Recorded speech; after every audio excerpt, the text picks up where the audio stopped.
How y'all doing? Come on in here. Come on in here, y'all. Come on in here. We're gonna talk about this war on Michael Jackson. Excuse me.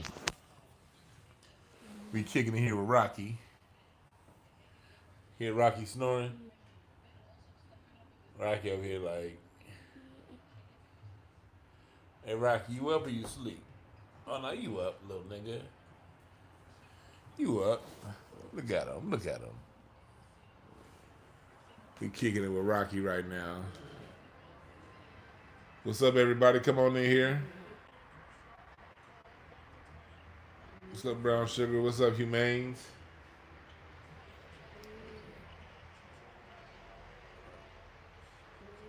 Got Duval County, Florida up in here. Man, I get scared every time I hear Duval County. Usually when you hear Duval County, Florida, it's followed by some bullshit. But salute to you for making it in here and being safe down there in Duval County. What's up, Chris? Chris Vesey and Humane, y'all some long-time supporters, man. I appreciate both of y'all. I appreciate all y'all. DJ Lundy, another long-time supporter, man. I haven't seen the Michael Jackson movie yet. I'm not gonna go see it till Monday or Tuesday. I'm not gonna see the Michael Jackson movie until Monday or Tuesday. I don't want to go while it's crowded. I like going middle of the week, middle of the day. So sometime Monday, Tuesday, or Wednesday next week, I'm gonna go see the movie. Plus, I want more people to see it before I give my review. I want more people to see it. I might do a review. I think I'm gonna do my initial review on Patreon probably. You said it was sold out in Riverside. Yeah, like a lot of the theaters around here are sold out for the movie, and I don't like crowded theaters. I like more empty theaters. That's why I like midday, middle of the week.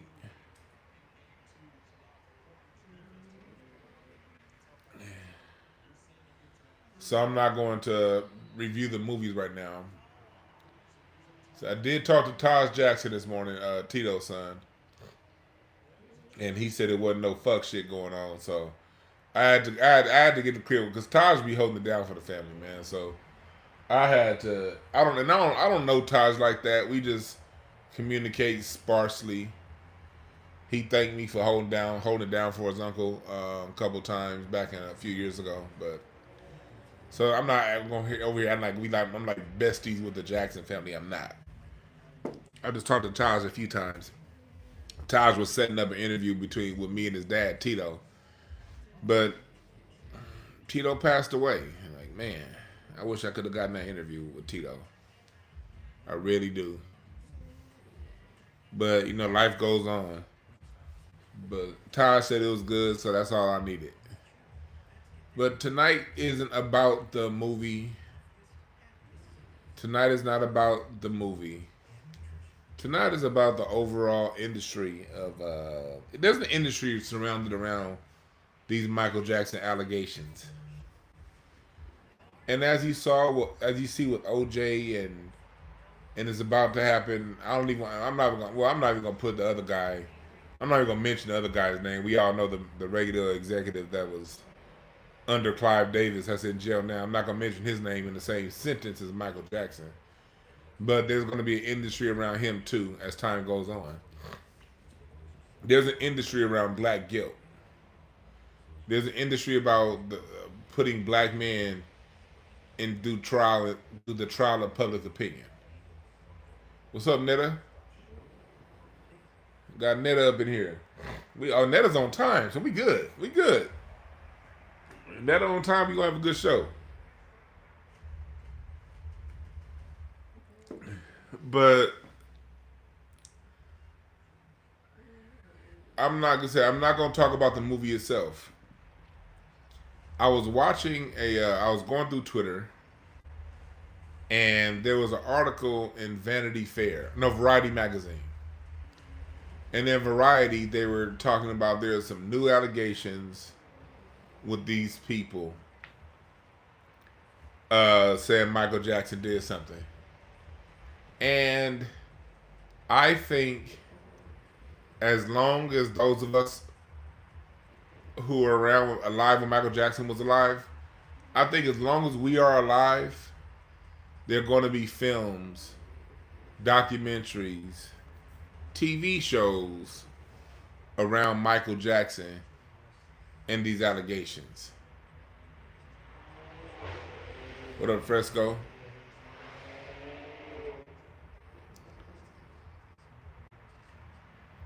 So if you're coming in here, I'm not giving out any spoilers because I haven't seen the movie yet. I'm not gonna see it till Monday. I don't want. I don't want to give out. I want to see it. I want y'all to see it before me.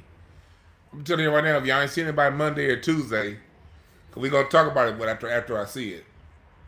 But I think it's fair to give everybody else a weekend to see it before I give my opinion. This is not about the movie. This is about the industry surrounding the Michael Jackson allegations. And let's talk about it.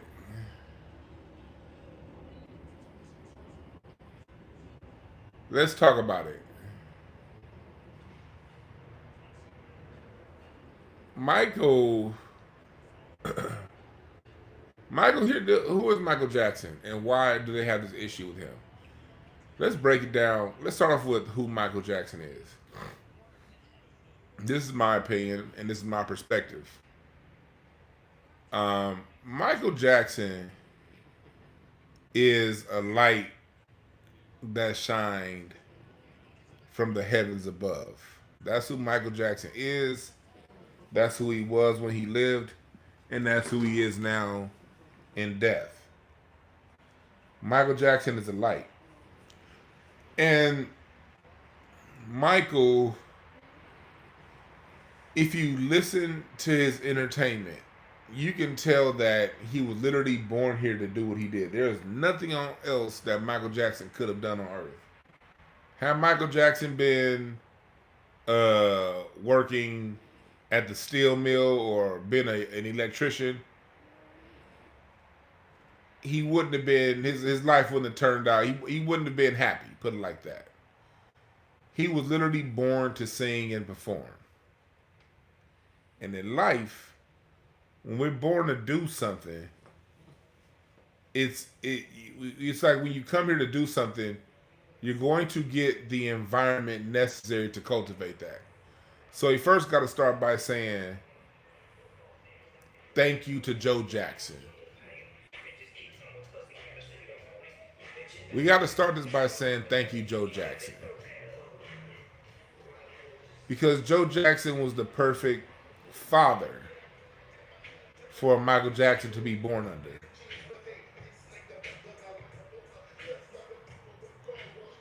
Joe Jackson was the perfect situation for Michael Jackson to be born under. Why do I say that? Because Joe Jackson is who gave Michael Jackson the discipline to cultivate all of his gifts. Joe Jackson's who gave him that discipline. And without that discipline, Michael Jackson doesn't become Michael Jackson. Without that discipline, Michael Jackson does not ever become Michael Jackson. Michael Jackson was born to a team of talented siblings.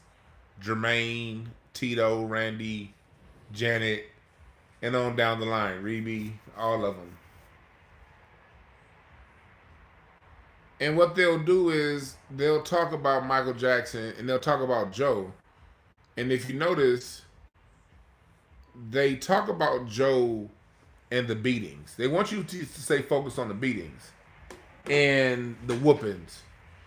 The fact of the matter is, when you're dealing with that time, when you're dealing with people of the 50s and the 60s, 70s, 80s, I was born in the 80s, man, ass whoopings were standard. Ass whoopings were standard practice. Everybody got their ass beat that stayed out of line. If you had a parent that was involved in your life and you was born in the 40s, 50s, 60s, all the way through the 80s, Man, the ass whoopings were like a standard. So why do they isolate Joe Jackson's ass whoopings? A lot of people got their ass beat into being plumbers. And no disrespect to the plumbers. A lot of people got their ass beat into being goddamn. It's a lot of people who got their ass beat into being drug addicts. Think about Joe. Joe had all those kids. And Joe and those guys, not only did he have all those kids, they were in Gary, Indiana. Rough ass Gary, Indiana. Rough and tough Gary, Indiana is where Michael Jackson was raised. I mean, you have all kind of street activities. There's poverty in the area. That's not an area that produces. It's a planned ghetto, basically. Lots of poverty. And Joe had all those kids along with Catherine. We got to give Mama Jackson the credit too, Catherine Jackson. I'm only focused on Joe because Joe's who gets all the heat. They love giving Joe hell. That's the only reason I'm giving Joe more attention than Catherine. But we have to give Catherine Jackson equal amount of love as we're giving Joe. But I'm only focused on Joe because of the ass whoopings. Joe was a man that had to do what he had to do to keep his kids in line. What's up, Disco Carol? Chat room, do I sound obtuse or are y'all feeling me so far? Joe is somebody that did what he had to do to get his family through a poverty situation and have his kids in line. Let's say the Jackson 5 never became a great music act. You have a family that's still productive and constructive members of society. So we first have to give Joe that credit and love and see Joe Jackson from that perspective. We have to see Joe Jackson from that perspective. Anything else, you're shortchanging Joe. Anything less, you're shortchanging Joe. And as y'all know, I'm on my phone. So if this signal cuts before I say bye, y'all, I'm coming right back, all right? So I'm telling y'all right now. If this signal cuts before I say, hey, I'm out of here, I'm coming right back. Because I have a lot I want to say about this tonight, okay? So just letting y'all know that. Y'all get it? Yeah. Check. Hit the check bar if you hear me. If we cut off before I say goodbye, I'm coming back.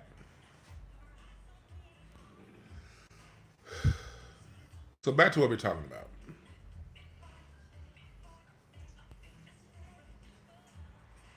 Back to what we're talking about. You've been supposed to hear we need more Joe Jackson today. Yeah, Joe Jackson was a father that instilled no excuses. He instilled you work through the show. You work through your pain. You work through your suffering. You work through. And I can relate to that. I'm not a hard ass, and nor was I raised by a hard ass. My dad was very loving. But my grandfather was a hard ass. And I grew up, and my mom was very, very strong and tough on not giving any excuses. My mom wouldn't let me get no excuses as a kid. I was dyslexic, so the fuck what? Read that book anyway. That was my mom. Oh, you have an issue? But my mom knew I had learning disabilities. But my mom would not let off me. I still had to graduate college. She was like, learning disability, smurning disability. Nigga, you graduating. And I had to figure it out. And I had to figure it out. And so I appreciate Joe, you know? And I'll go in to tell you some things like I talked to my father-in-law, my wife's dad, about Joe Jackson. Because he was with Michael Jackson. You know, y'all follow me. Y'all know I've told y'all the stories plenty of times about how my father-in-law was an arranger and producer for Michael Jackson and the Jackson 5 and Motown. And he always talked about how Michael Jackson was a very, very, very focused young man. He was a practical joker, but he was also focused, very, very focused. And they used to bring the Jackson 5 in every day after school, and the Jackson 5 would work from 3 to 6 every day after school. And because they were children, they had a cap on how many hours a week that they could work from the union. So they could only work 3 to 6 hours from 3 to 6 every week. And I remember asking him about Joe. I was like, so was Joe like really like how in the movie? Because I'm just after the Jackson movie came out. I was like, well, so was he really like a slave driver like that? He was like, well, not around me. He said Joe always just dropped the kids off at the studio and sort of just go do his thing. Joe wasn't really, he didn't really stay around like that. The boys were already disciplined. And when they went into the studio, they knew what time it was. And now, when they weren't recording, they'd be goofing off. He said they were really big on goofing off when it wasn't their turn to record. But when it was time to get on the mic, they recorded. But he always also said that Michael Jackson would always find pockets of time alone. He was telling me a story about when they did Dancing Machine, when they were doing that song. He was talking about how, like, you know, when he would be doing the vocal arrangements for the brothers, ooh bop doo da bop, ooh bop doo da bop. He always said that Michael, if he wasn't part of that part, he would be off in the corner by himself in isolation. Because Michael had extreme focus, and he was always that people always wanted stuff from him. Even as a little boy, everybody wanted a piece of Michael Jackson. Leno L, what's up, brother? People always wanted a piece of Michael. So when Michael could get some quiet alone time, he'd take it.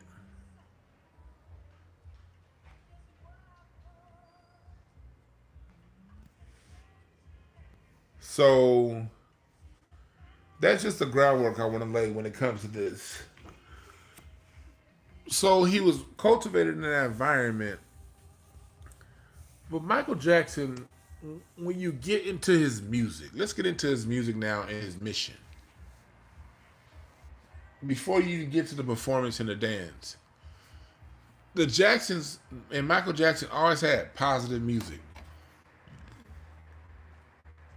He didn't just. Oh, that's on right now. Recipe James Gasson. That's him on the drums with this.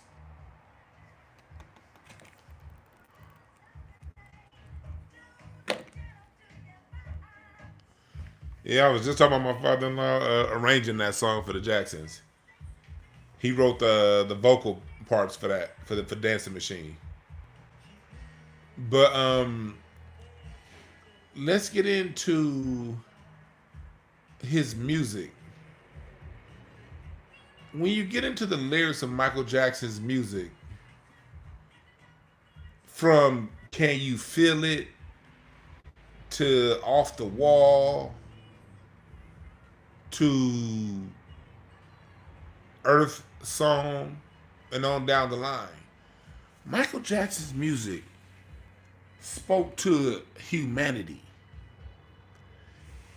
Michael Jackson's music, as popular as it is now and as it was when it came out, Michael Jackson didn't write music for the present. Michael Jackson wrote music for the future. And his lyrics are not dissected enough.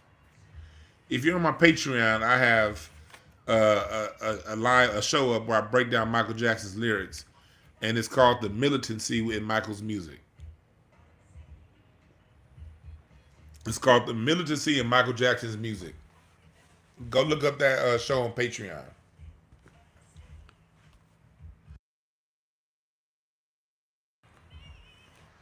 Michael Jackson wrote music that spoke to a larger issue in humanity. Songs like Just Another Part of Me. You're just another part of me. Hee hee. That song, Another Part of Me, is about the day humanity decides to take over and step up on its own and shake the influence of the system. And this is where we enter the door into why there's a war against Michael Jackson. This is where we start the 20-minute mark. Why is there a war against Michael Jackson? Let's break it down. Michael was talking about the concepts Michael Jackson introduced and talked about were ahead of their time. Okay? Let's start with another part of me. We're taking over. We have the truth. The final mission for me and you. There is no danger. I mean, what's it? There is no danger to fulfill the truth. So come together, me and you. We're sending out major love. The stars are lining up. What he was saying in that song was, and this is on the Bad album. What Michael Jackson was saying in that song, another part of me was, he was saying that us as earthlings must realize that we're all a part of each other. As earthlings, yes, Kenny Ray, his fame most definitely superseded his lyrics. Because people get caught up in the numbers. If you get caught up in Michael Jackson's numbers, you miss the message. If you only focus on Michael Jackson's performance, you miss the message. He was literally telling us we have to sit our differences down and come together. And the minute humanity decides to sit the BS down and come together, the stars in the universe is going to fall in alignment with us. That's right, DJ Lundy. The planets are all aligned, waiting for you. That was Michael Jackson saying, all this shit is waiting on me and you to get our shit together. Yeah, it was disguised in. That's why I said it was disguised in Captain EO, the movie. Like, when it comes to messages, they'll make it seem like, okay, yeah, this message is just for a movie. That message is just for the soundtrack. When in reality, no, it's deeper than a movie, it's deeper than a soundtrack. It's put on a soundtrack to disguise the song and to disguise the meaning and to make it seem as if the meaning is about the movie. That song wasn't about Captain EO the movie. The movie was just a canvas. Look at Captain EO the movie as just a canvas for a greater message. Let's create this little Disneyland movie. Let's put it out there, and let's tell the truth in plain sight. But let's put it on the soundtrack. That's how you have to look at the song Another Part of Me. And that's why Michael Jackson's so dangerous. Michael Jackson made messages that really, really, really broke down what humanity's about and what humanity needs to do. Let's go to the song Off the Wall. We're the party people night and day. Living crazy, that's the only way. So tonight, we gotta leave that 9 to 5 up on the shelf and just enjoy yourself. Groove. Let the madness in the music get to you. Life ain't so bad at all when you live it off the wall. What is that song talking about? That song Off the Wall is saying, look, we all got problems, we all got stresses, we all got situations. No matter what your economic status, there are problems, trials, tribulations that we got to deal with as humans. So what we have to learn as humans, as people of the earth, what we got to learn is there's a time to let all that shit go. There's a time that we need to let that go. And party. We as Black Americans, we work best when we're relaxed and when we're partying and when we're having a good time. That's when the messages come to us. That's when the answers come. How in the hell did we get through Jim Crow? We got through Jim Crow with the jump blues, nigga. We have to think about this as Black Americans. Think about how important that song "Off the Wall" is to us. During Jim Crow, we created ragtime, we created stride, blues, jazz, gospel, funk. Well, funk came after Jim Crow. We created the rhythm and blues, rock and roll. And then the year after Jim Crow ended in what, 1963? And we created a run and funk in 1966. We are a people who take our situation and we thrive when our situation ain't what we need it to be.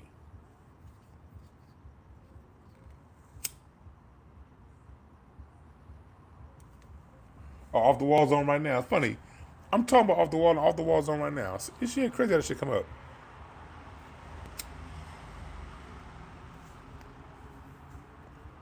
See, Michael Jackson's fame and stardom was so big, they didn't focus you in on what he was saying. What Michael Jackson was saying was far greater than what he was dancing.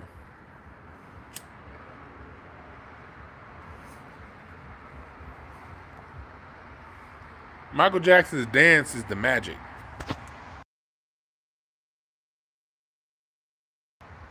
Again, if this shit drops, I'm coming right back. All right. I'm in a sensitive area for my Wi-Fi, so if it drops, I'm coming right back. But I gotta step out into the porch and smoke.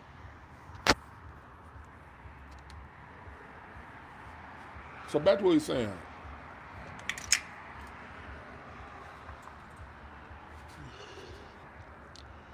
The singing, that goes back to like think of Michael Jackson the same way you think of capoeira, that karate, that form of martial arts, capoeira, where black folks would just look like we dancing, but it was actually karate. Y'all know about capoeira. For those of you who don't know, capoeira is a style of martial arts found in all throughout South America, all throughout the Americas, really. To where it looks as if you're dancing. It's a dance, but it's really a martial art. Michael Jackson was capoeira. That's what his lyrics are. He moonwalk on your ass. He spin. He dance. He do a robot. But the whole time he's spinning and dancing and doing a robot, he's giving you words to live by. Can you feel it? Songs like you can go down the line. And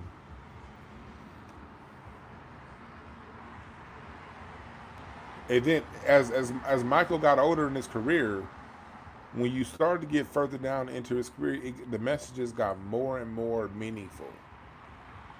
You go to the Free Willy soundtrack. That Free Willy song that he did. What's the name of the Free Willy song? There's a place in your heart, and I know that it is love. Man, when I was a kid, I hated that song. It was too slow. I didn't get it. I wanted Michael Jackson to dance. I was like, I don't give a damn about this Free Willy, and I love orcas. But I didn't get it as a kid. Heal the world. Make it a better place for you and for me. Heal the world was all about healing yourself as an individual and healing the planet. Like a lot of these white folks like taking credit for all this planet. Michael Jackson was the first artist to really care about the planet. And think about the people who are against Michael Jackson. What are they about? These people are about death and destruction. The people who are going against Michael Jackson are here to kill, steal, and destroy. And these are the people who overfish the seas. The people who drop oil. Because Heal the World came not too much longer after that Exxon Valdez leak.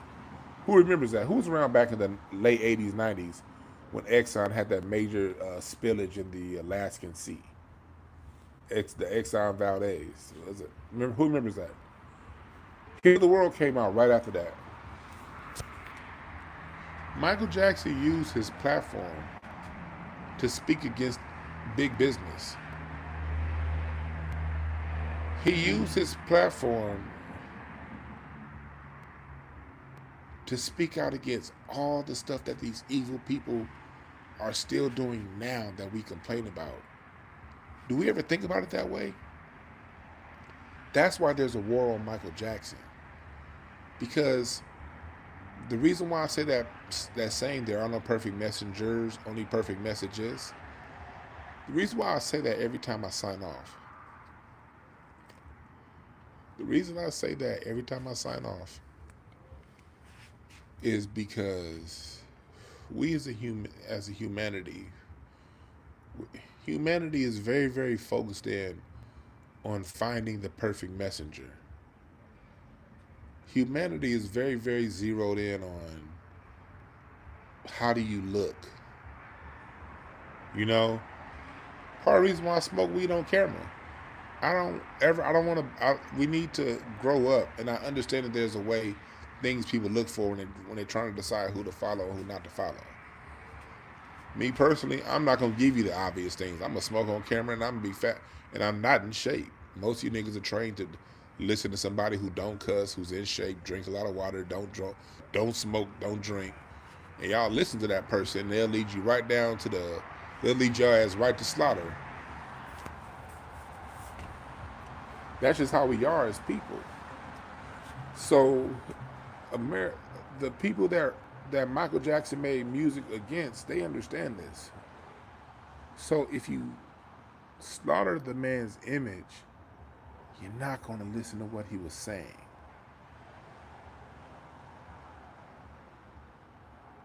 You smart, Disco Carol.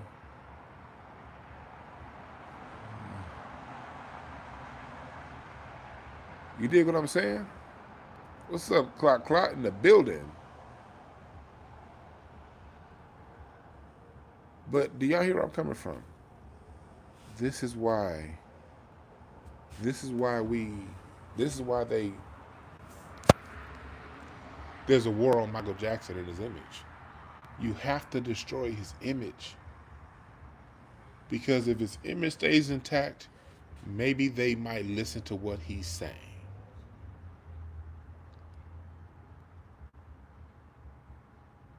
If you destroy the man's image, you destroy his message. And how many people do you know, anytime Michael Jackson's name come up, they want to bring up his allegations? And you see, they were mad at Fuqua for not bringing up the allegations in the movie.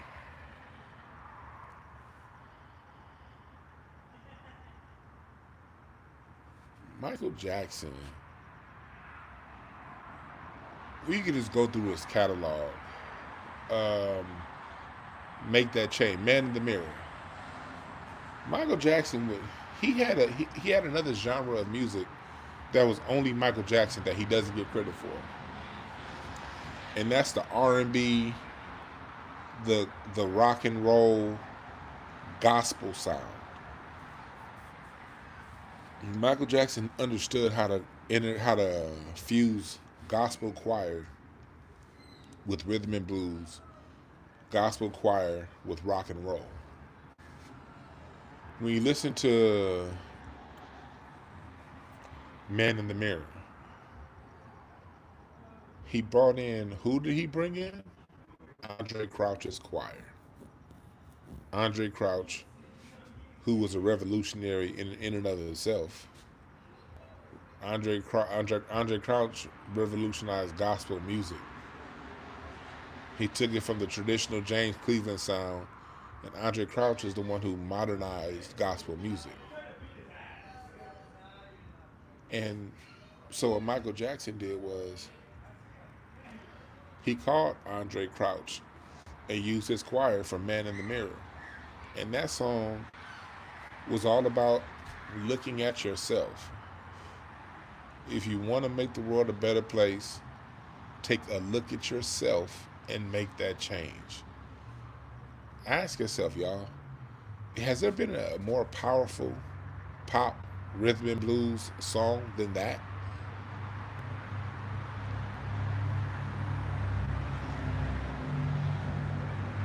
Nothing changes without the self. If the self don't change, nothing changes. You can talk all you want about you can talk all you want about, stopping the war. You can talk all you want about voting out Trump. You can talk all you want about police brutality. You can talk all you want about all these things going on in humanity and in society. But if you want to change that, if you want to change anything outside of you, you got to change what's in you first. The route to change is the route to change yourself. And sometimes that change is just changing up your perspective on things. Because all things happen in life, good and bad. You know, the experience comes through yourself and how you view yourself, and how you view yourself. That has major play in how you view the world.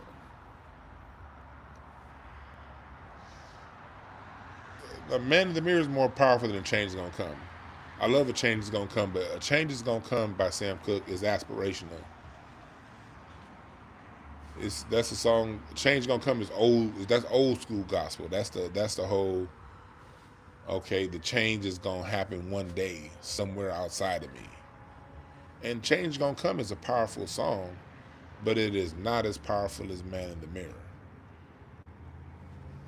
Because the only change you can really change is yourself. That's the only change you can guarantee is the change of self, dealing with self. That's the most powerful change, is self.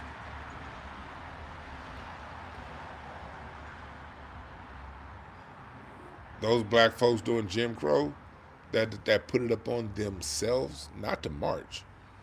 Marching's part of it, but the ones that put it on themselves to fucking grab a gun, open up a business, those are the ones that made some fucking changes.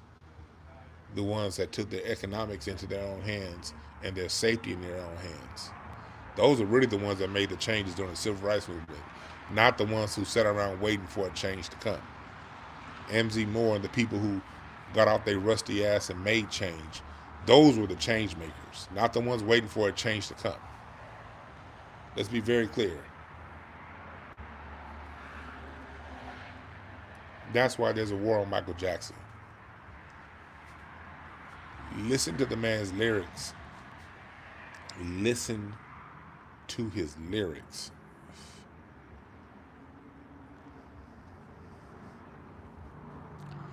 Y'all can support the Black American Music Family Tree Historical Foundation here on YouTube.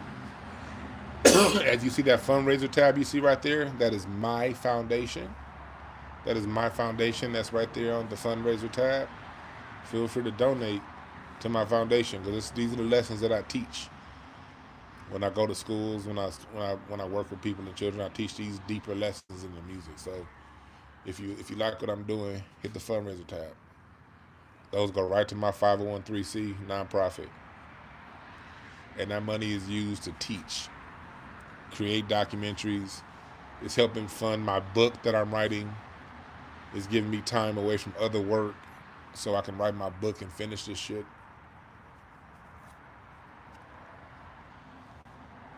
All right. Real talk, Agent Black. The ones who fought for change are the ones that made the change, not the ones sitting around waiting for a change to come. A change gonna come. It's an amazing song as that is. It was a very pacifist song. Gotta tell you one thing. Sam Cooke didn't wait for a change to come. Sam Cooke was one of the main ones out there making a change happen.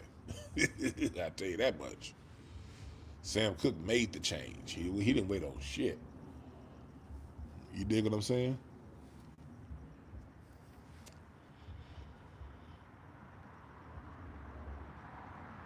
So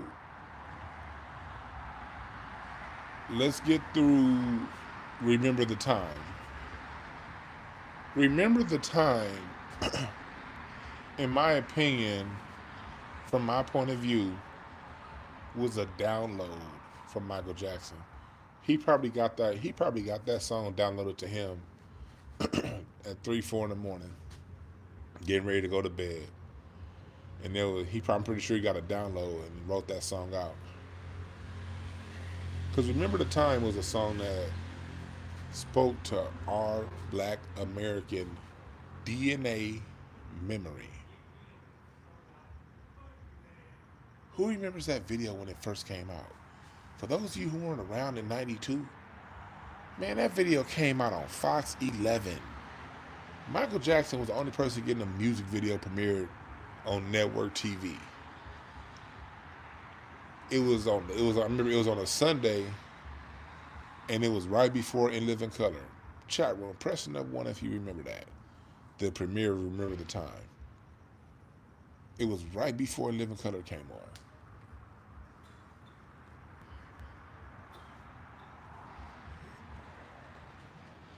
And what he did was,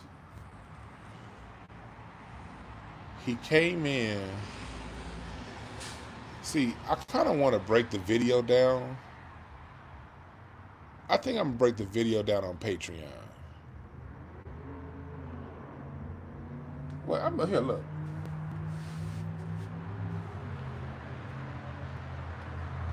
Let me sit this weed down real quick. Y'all want to do a quick breakdown of the Remember the Time video? I'm going to do it right now. Hope they don't get no strike. But I'm going to do a quick breakdown of the Remember the Time video. I'm not going to play the whole song because, of course, I'll get a strike. So I don't want that. But let's break down Remember the Time. I'm about to put it up on YouTube real quick.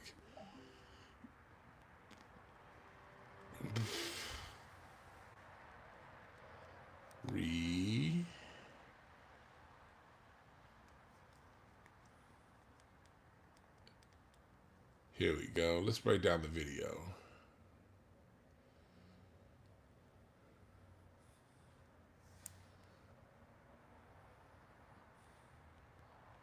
Do you remember the time we met? He's talking about do you remember the time that you came here? Do you remember all the times you've been here? Do you remember how long you've been here? This is a story about multiple incarnations and you being here before. That's why he's saying remember. And he's speaking to a girl, but he's really not speaking to her. He's speaking to life. The woman represents life. She's Venus. He's Mars. Mars is the challenge. That's okay. Yeah, nah. We ain't about to. How many times in life are we about to? Do we set ourselves up to do something that we want to do? Set ourselves up, and we say we know we're gonna go in a particular direction, and then what happens? Challenge. We always gotta deal with a challenge.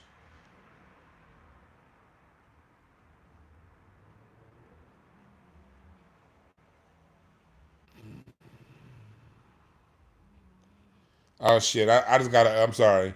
Damn it! I just got a warning on Facebook. It says, "Heads up, we've detected video in your stream that belongs to someone else. Your stream may be temporarily blocked."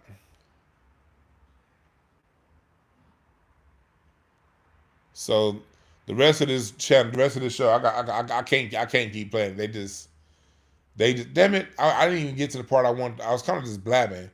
I didn't even get to the part I wanted to talk to y'all about. Make sure y'all hit the like button, y'all, because they just said they blocked my stream. So if you listening later, I deleted this part. I'm gonna delete the whole part because I want to keep this shit monetized. Y'all still here?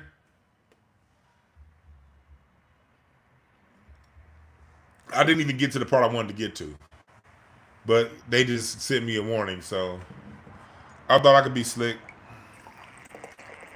I thought I could be slick and do it from my phone, but damn it.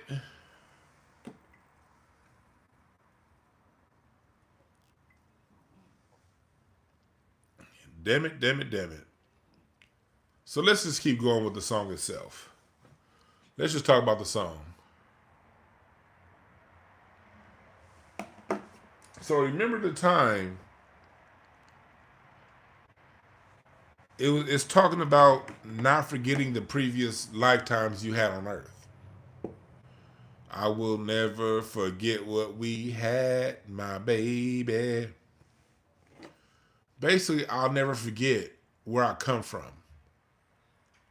I'll never forget the beginning. I'll never forget source. Just because there are times Michael Jackson was basically telling us, just because there were once times, just because we may now be living in times to where it's rough, it's not the way we want it. Just because we're living in that doesn't mean that's where we've always been. See, what Michael Jackson was doing was he was speaking against the menticide we as black people face. What do I mean by speaking against the menticide that we face? He was speaking against that by saying, because sometimes it's not good to be preachy. It's not good to be preachy and always be like, we was this, we was that. We weren't just slaves. Sometimes it's just better just to show it. Instead of preaching about it, I'll never forget what we had. That's saying don't forget that your history extends beyond slavery.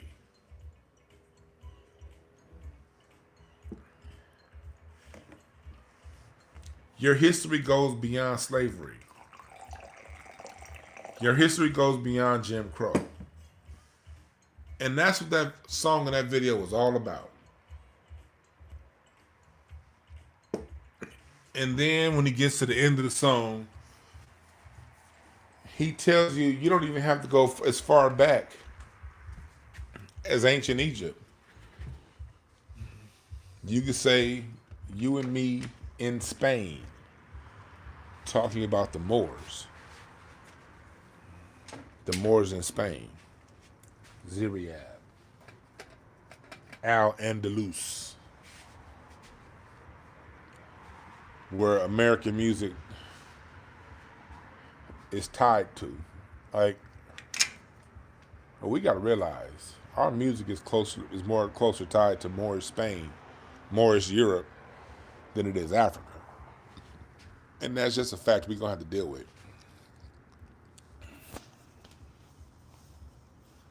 The piano scale that we deal with came in through the Moors in Italy. The piano itself, the Moors created in Europe. They didn't create it in Africa. They created the modern piano in Europe based on the harp. The classical sound, which is those strings that undergird the music, comes out of Moorish Europe. Beethoven the Moor.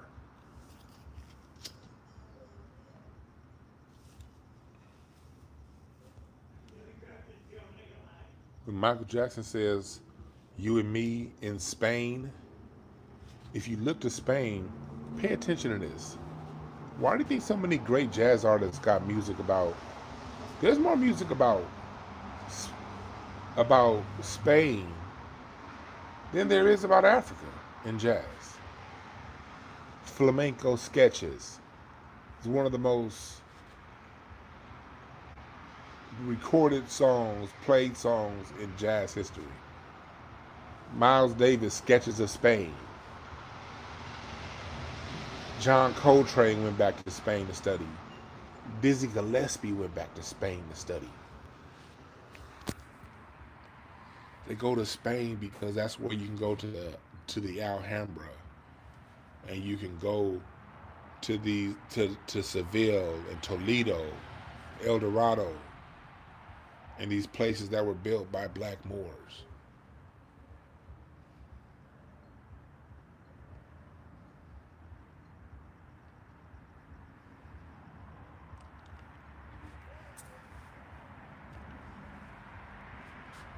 You dig what I'm saying? There are much deeper ties to our music during that era than it is in Africa directly. And that just bothers people when I say that. It bothers people when I say black American music is closer tied to Europe than it is Africa. But that's just a fact. The 7-note scale that we deal with is a European thing. The 7-note scale. The African scale was a 5-note platonic scale. But the European thing was the Moors, not the people that you think are Europeans today. Those Europeans were around in the Dark Ages. They were the nigger kings of Europe. But you won't know that. Yeah, the organ is Spanish. Yes, all this stuff.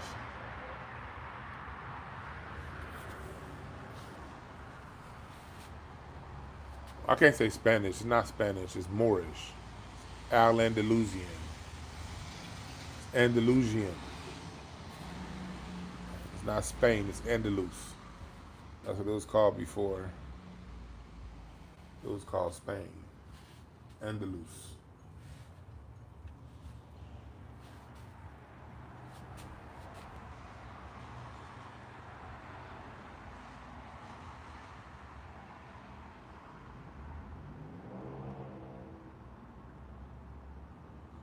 So Michael Jackson was telling you, remember when we were in Spain too.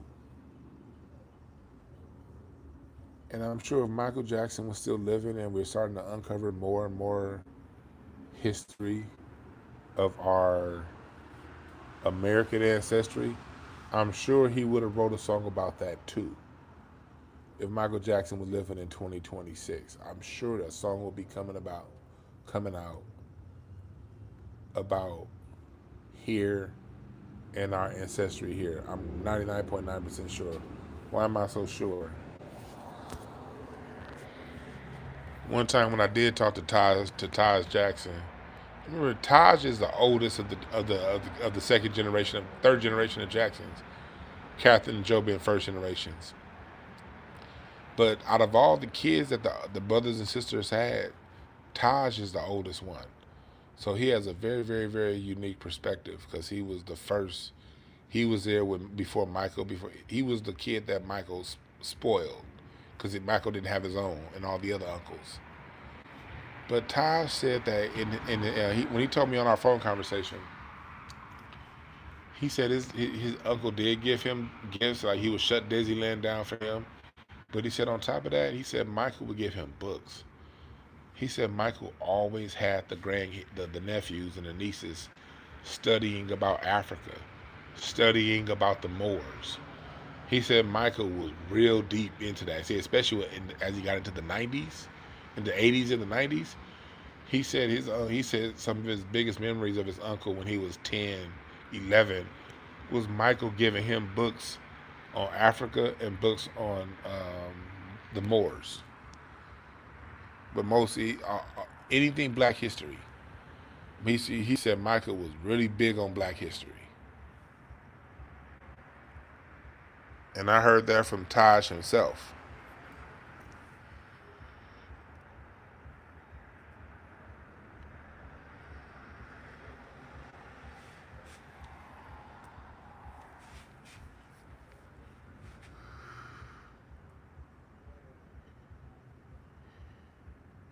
Yeah, Wesley did say that because Wesley was into the history.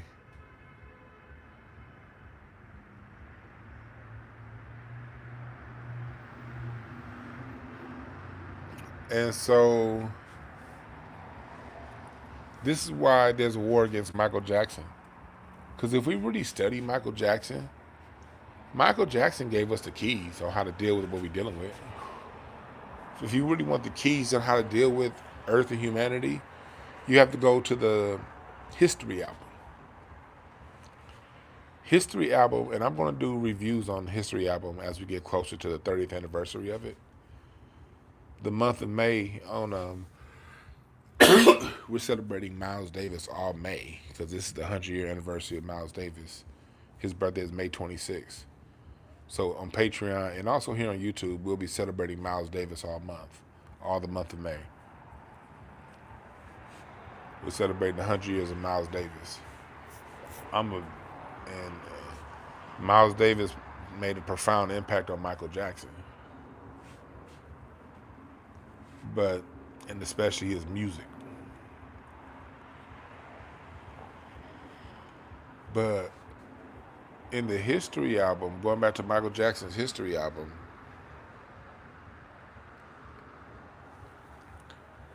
he was telling you who the problem is. Michael Jackson told us, and this is why there's a war on Michael Jackson. It started out when Michael Jackson bought Sony as a battle against Michael Jackson during the Bad album and those first allegations. Those were just kind of a battle against Michael to try to get him put in place. But when you listen to History album, you're going to listen to Michael Jackson bucking up against the people that are evil. I've done this before, but since I'm on my phone now, I can't pull it up. But Google the DreamWorks logo and Google Michael Jackson's Neverland logo. Michael Jackson's Neverland logo came out first. I think in like 1988. DreamWorks came out like in 94 or something like that. David Geffen, Steven Spielberg, and that other clown. I forgot that third clown's name. Geffen and Spielberg were part of Michael's inner circle. Those were his friends.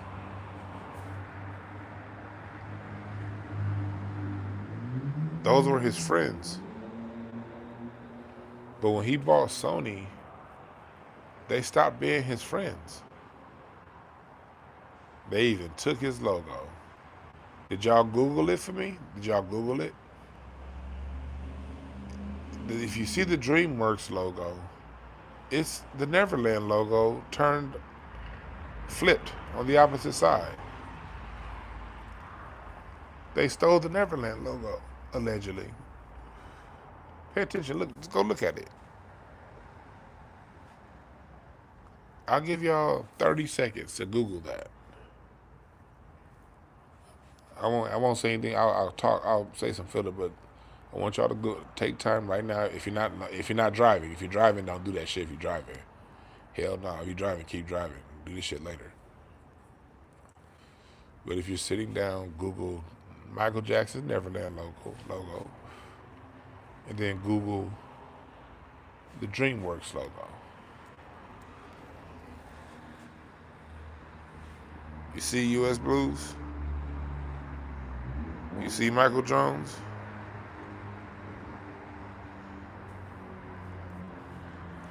Am I bullshitting y'all?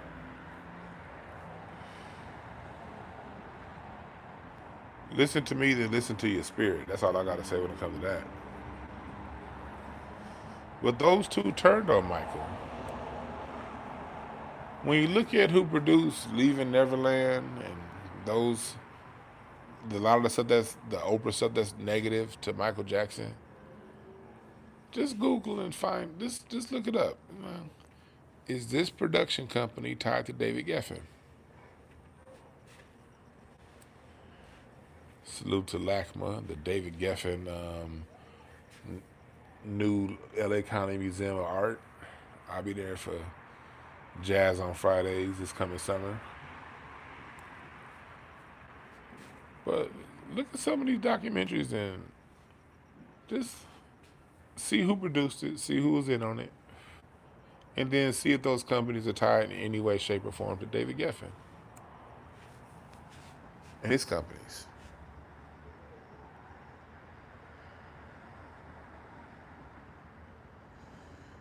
This is my opinion. Yep, it is hidden in plain sight. It's hidden in plain sight.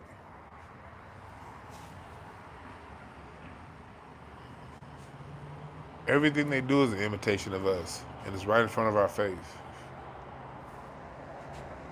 We just got to pay attention. Hence, the war on Michael Jackson. Press the number one if it's making sense to you so far. Press the number two if I'm kind of just running on and if you feel I haven't gotten to the point yet, press the number two. If you feel like I'm making a point, press the number one. I just want to, because I know I can talk in circles. I never talk in circles. I talk circular. I go around to get right back to the point. So I want to make sure it's making sense to y'all. Why there's a war on Michael Jackson, in my opinion. His music was powerful. If you listen to songs like Earth Song was a plea to humanity. Earth Song was a plea. Earth Song was about, what about us? Earth Song was telling all of us, see, this is Michael Jackson 30 years ago. And if you look at it, the FBA movement is the first movement since that song to focus on us. What about us? That's the message. And the key for the rest of humanity isn't to fight FBA. The key is for humanity to ask the same question about their group. What about us? If you focus on yourself and your group, you can't get distracted by gender issues. Should we call a girl a boy, boy a girl? That only happens, people only get focused on those kind of wedge issues when they're not focused on themselves and their group. Michael, listen to Earth Song. Earth Song is probably, I would put Earth Song as one of the 10 most important songs ever written. I'll go that far. Earth Song by Michael Jackson, one of the 10 most important songs ever written, in my opinion, as far as in the category of ringing an alarm bell to societal issues.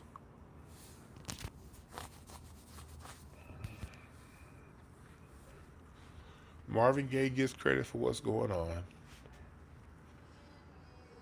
Stevie Wonder gets credit for fulfilling his first finale. People get credit for those, but Michael Jackson doesn't get credit for history.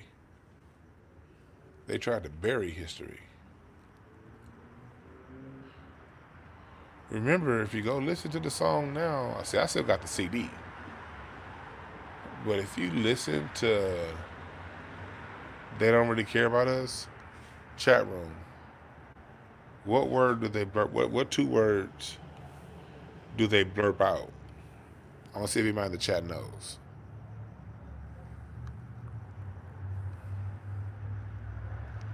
What two words? What's up, Miriam? What two words are blurted out and They Don't Really Care About Us? Good night, Netta. There are two words that they blurred out on that song. Who knows the two words, chat? No, black is not one of them. That's it, Netta.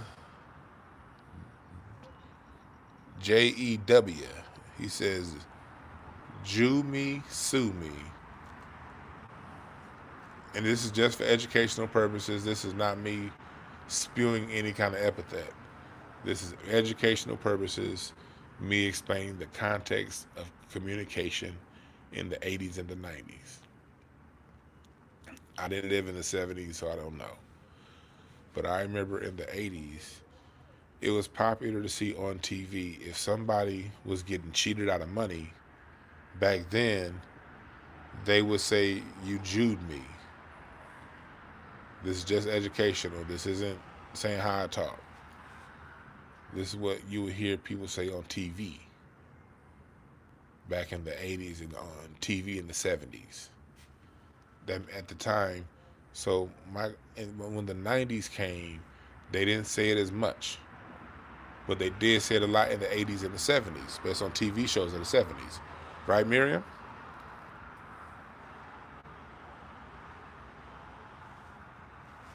So Michael Jackson used that epithet, basically saying they're stealing from me.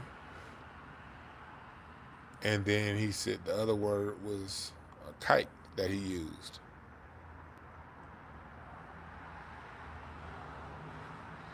So they blurt those two words out on they don't really care about us.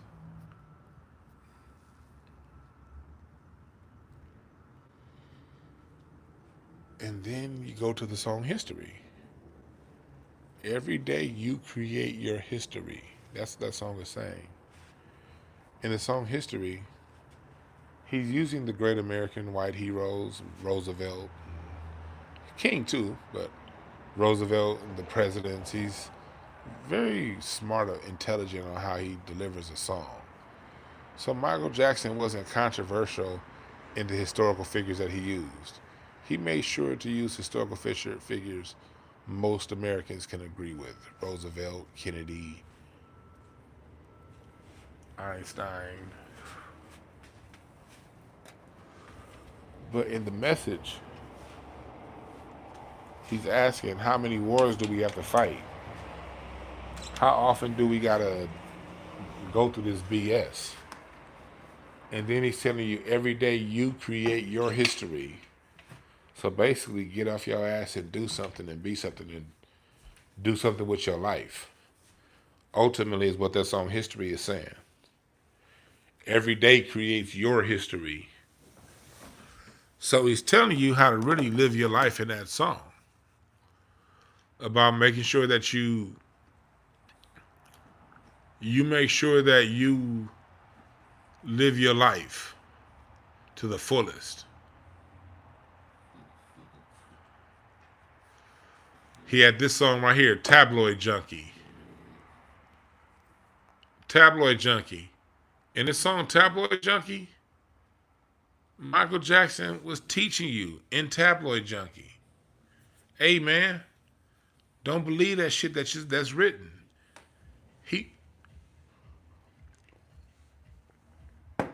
He was breaking down in the song. This is before Twitter. This is before YouTube.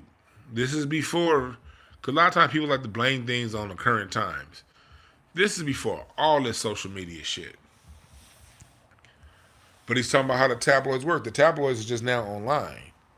He's telling you in his song how they create news, how they fake news, and how there's no accountability to it.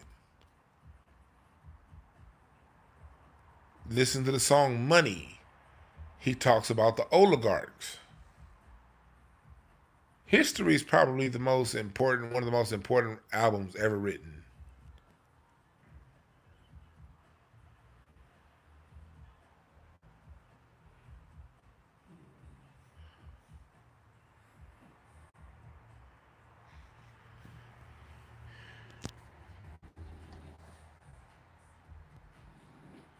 Just because you read it in a magazine or see it on a TV screen, don't mean it's factual.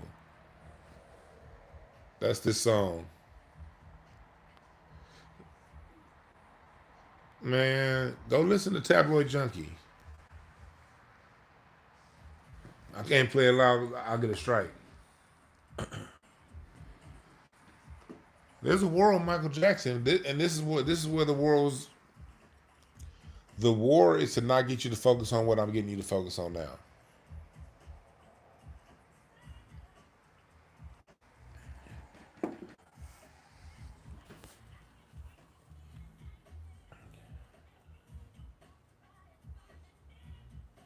And this shit is so dope.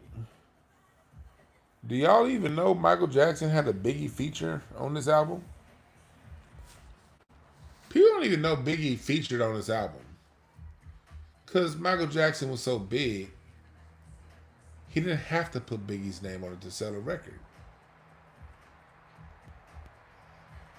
That's not like, like nowadays they want to say, okay, Biggie Smalls the greatest rapper of all time. All right, cool.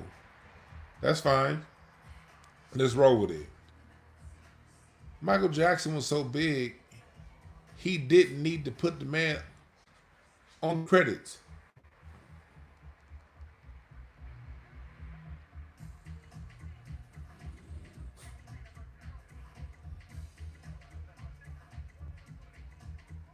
That's Michael Jackson.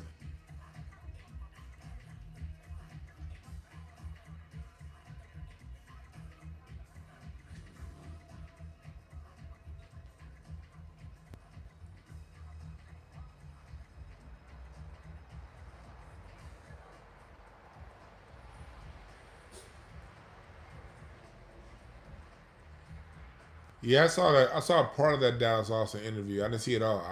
I've been saying for like 2 years. Dallas Austin did that interview, Daddy, like 2 years ago, and I remember seeing part of it, and I never went back to see it all.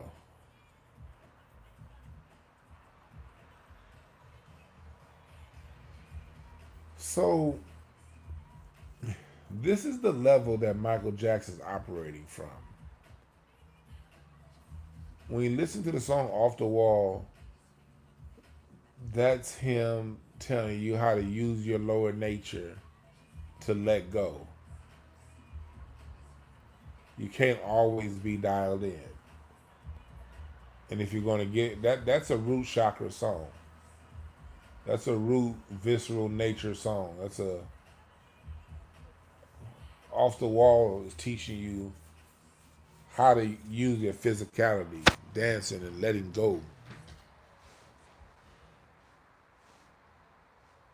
You know?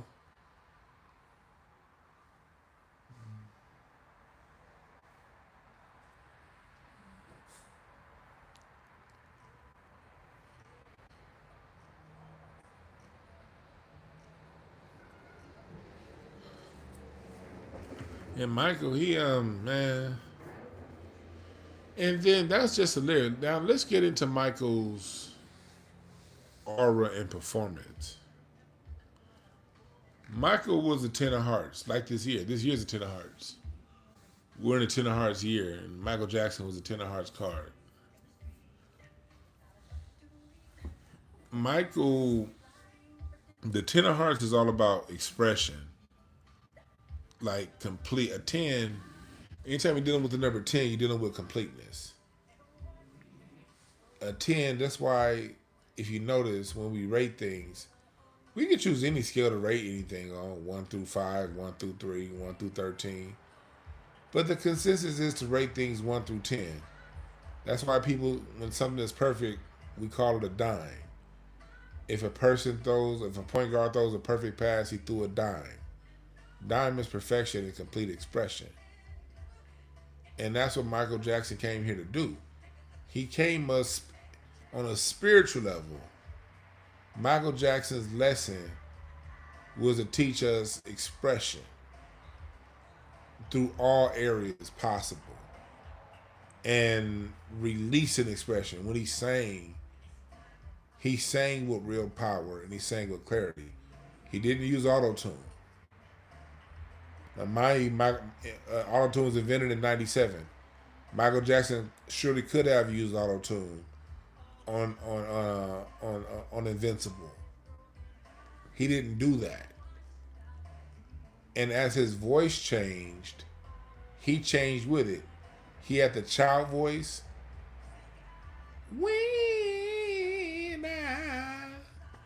The reason why it's fucking crazy because he sang a blues song as a child. Do people look? There's a saying that Albert King used to have, and a lot of the blues legends, a lot of your early blues legends, there was a saying that you couldn't truly be a blues artist until you're 40. Mind you, this is back during Jim Crow when Uncle Ernest, you see pictures of Uncle Ernest at 24, he looked 64 back then. But Albert King, B.B. King, Muddy Waters, all the great blues artists used to have a saying: you can't truly be a blues artist until you're 40 years old. Because if you're anything under 40, you haven't lived enough life to be a blues artist. And so, since you haven't lived that experience, you can't express on your instrument and through your voice with enough grit, with enough soul, because you haven't had the experience yet. But Michael Jackson was able to come in and sing with that level of soul as a 10-year-old. As an art, you have to be an artist to appreciate that.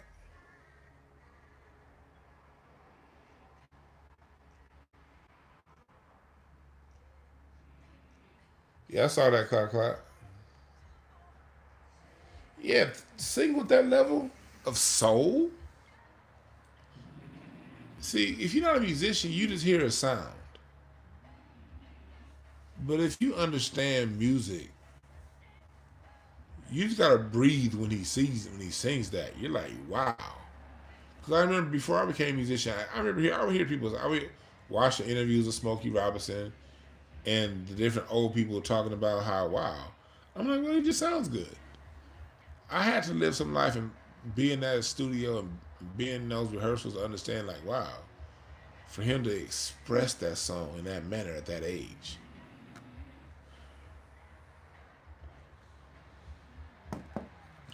Michael Jackson came to show us what the highest of expression looked like.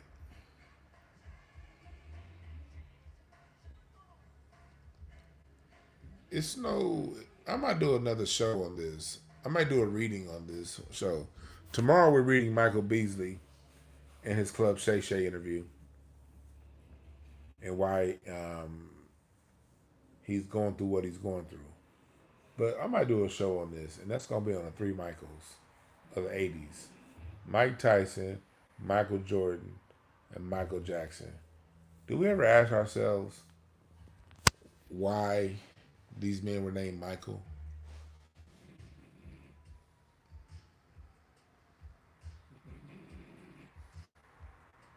Do y'all think that's a coincidence?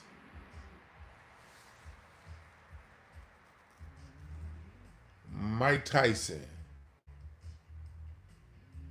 the highest expression of who we are when we decide to fight.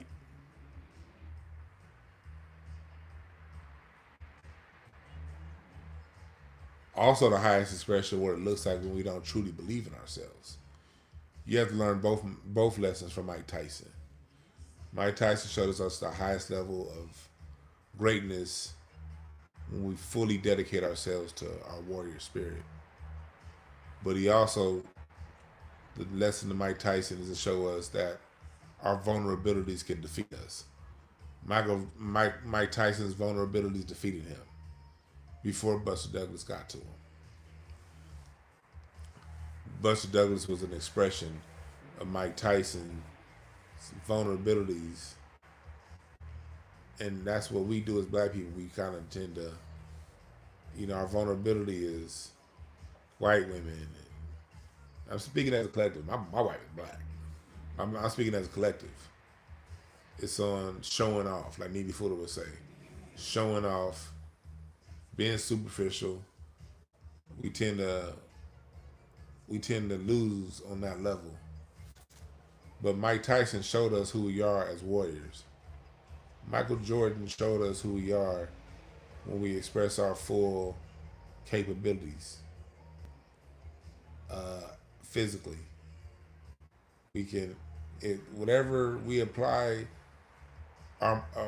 if we apply anything to the level Michael Jordan dedicated himself. Michael Jordan was dedication. But if you dedicate yourself the way Michael Jordan dedicated himself to basketball, If you dedicate yourself to being a scientist, you become George Washington Carver. That level of dedication. If you dedicate that level of dedication towards math, you become Miss Gladys West. You know what I mean? And you invent GPS. If you dedicate that level of focus and dedication to inventing, you become Lewis Latimer or Granville T. Woods. You know what I mean? If you dedicate that level towards academics, you become John Henry Clark. You know what I mean? You become Francis Cress Welsing.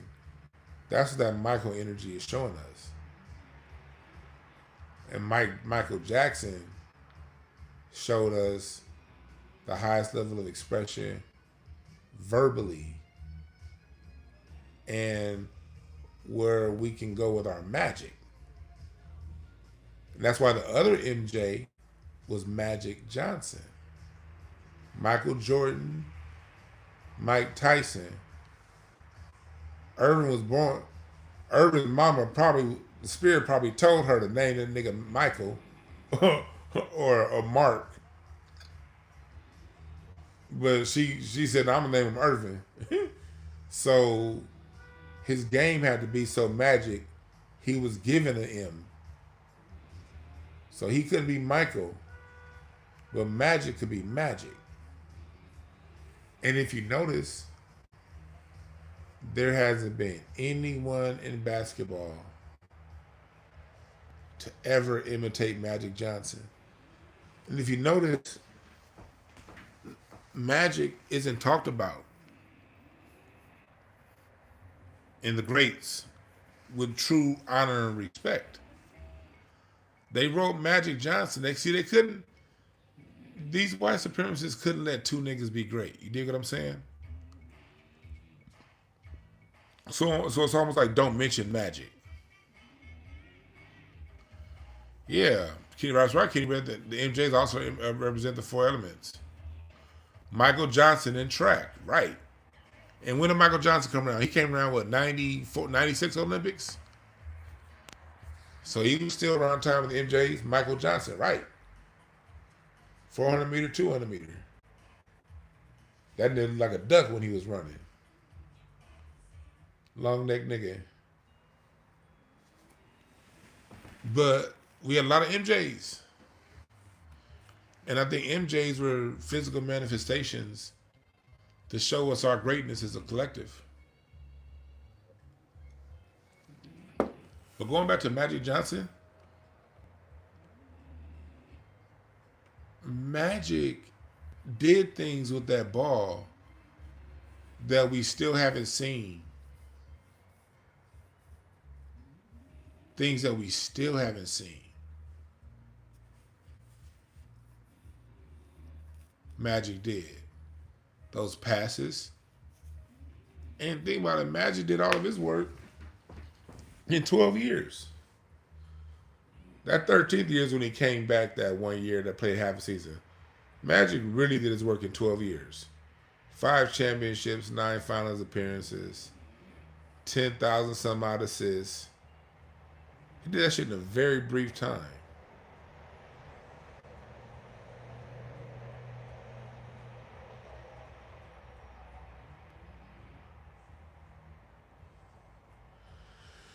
Magic Johnson was the most inspirational basketball player. I would say Magic Johnson probably, if his effect wasn't greater than Michael Jordan's as far as on the court basketball, it was as great. Because Michael Jordan inspired one Kobe. But Kobe took what MJ did and improved on it. But that still doesn't take away what MJ brought. Michael Jordan brought. But Magic, if you look at the modern big man, Victor Wembanyama is a direct descendant of Magic Johnson. And if you notice, the NBA never paints it that way. When you look at the modern big man, the big man that can dribble and shoot, they were all inspired by Magic Johnson. It started with Terry Cummings.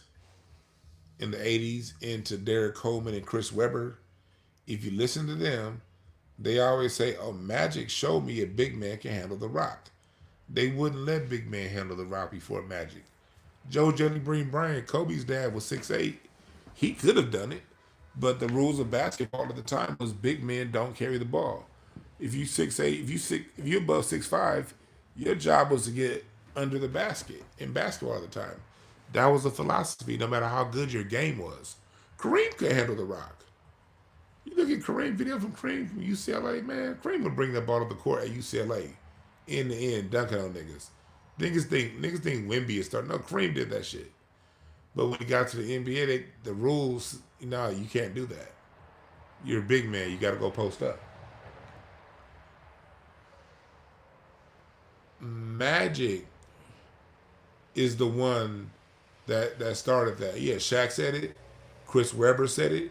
Just listen to the big man. Kevin Garnett said it. Dirt Nowitzki. Dirt Nowitzki said, and Pau Gasol. Dirt Nowitzki, Pau Gasol, they grew up saying, oh, when I saw Magic, Magic was a big man carrying the rock. So we dealing with Kevin Durant, Tracy McGrady, Kevin Garnett, Tim Duncan, Amari Stoudemire. All those guys are direct descendants of Magic Johnson.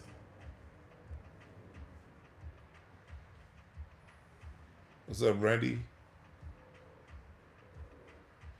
So that Michael energy, that MJ energy was very strong in the 80s into the 90s.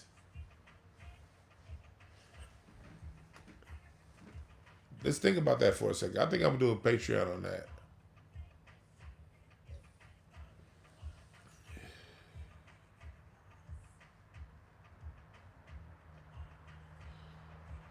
Oh, the NBA is definitely scripting the Lakers. I can't take this shit serious, and I'm a Laker fan. That Houston game tonight, it was like, oh yeah, I know what I'm watching right here. Just some.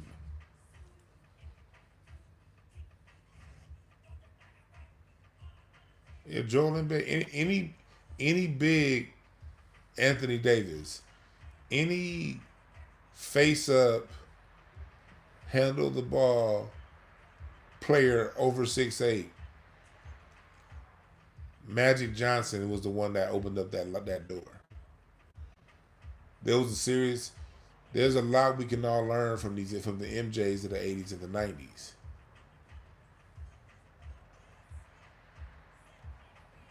They showed us the greatness that we exhibit, that we can have as a people when we dedicate ourselves completely to whatever it is that we do. So whether you're an engineer, and let me tell you how that worked for me. When I used to coach basketball, that lesson is what I would teach my kids that I work with. When I used to coach basketball, I would tell them, and that's partially another reason why I stopped coaching basketball. One day, I was working with one of my kids that I was working with, and I was telling them about their free throws. And I was like, because I had, at the time, I had gotten a friend that had gotten through college into the NBA. So being in that environment, watching how hard that dude worked to get to the NBA and his teammates, I saw up close what it took to get to college. First off, what it took to get to Division I college. Second, what it took to get to the NBA. Third, what it took to stay in the NBA. So I'm telling my kids that I coach, I'm like, if y'all shoot, if you want to make it to college, you got to make at least 200 free throws a day. And you got to make another at least 500 jump shots a day. And that doesn't include, your strength and conditioning. It doesn't include your running to get your wind up. And as I'm listening to myself talk, I'm thinking like, man, I'm leading these kids towards a life of 4 to 6 hours a day of work. And it's a good ass chance these niggas is not gonna make the NBA. This is long before NIL deals. This is when you wasn't getting paid in college unless you was a 5-star athlete. The 5 stars are getting paid, but the other niggas weren't. I saw them close to UCLA. Them niggas wasn't getting no goddamn money at UCLA when they went to the national championship. But these are those years. And I'm listening to myself talk. And I was like, man, this is kind of some bum shit. If these kids I'm working with dedicate an extra 4 to 6 hours a day to anything, they're going to be great than the motherfucker at what they do. I caught myself. I was like, man, I ain't never going to say that shit again. Because I would just tell my kids flat out, like, you can, this is what, if you want to make college and make the NBA, I would tell them that's what it took. But I would also tell them, look, if you dedicate that same amount of time to your math, you'll make so much more money, you know, with that skill if you're going to go into tech. If you dedicate that same amount of time into building apps or whatever that other, into being an electrician, you'll be the electrician that is a special consultant that makes more than an NBA player. Like, I had to start telling my kids that I work with, whatever in life you're going to dedicate 4 to 6 hours to, you're going to be the Michael Jordan of that, and you have a much higher likelihood of making money and long money if you dedicate that to anything other than basketball.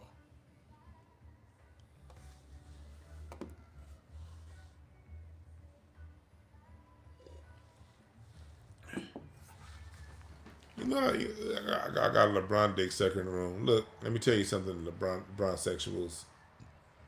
Kareem Abdul-Jabbar was still winning championships at 41. I'm not impressed.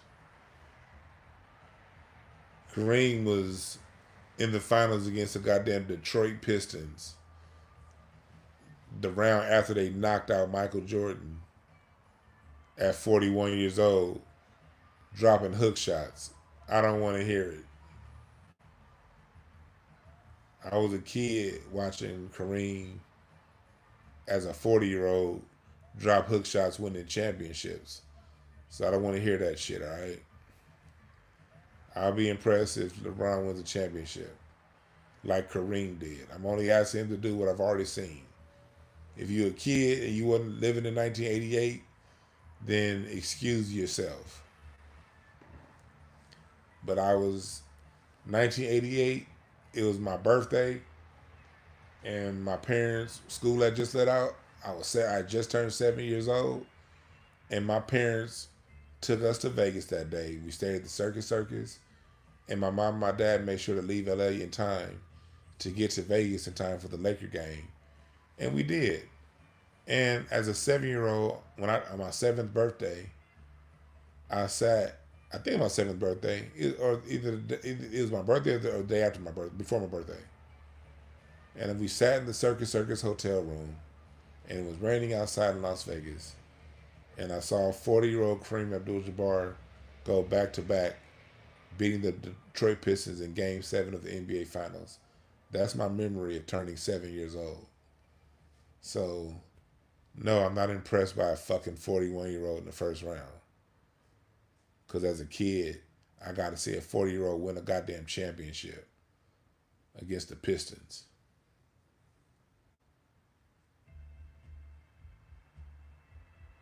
Yeah, Big Chief was winning championship with the Bulls at. Calm down. But I don't blame y'all because I was watching the game. They jerked LeBron off so much, you really do think like, oh man, this is the first time that's happened. No, Kareem was winning championships at that age.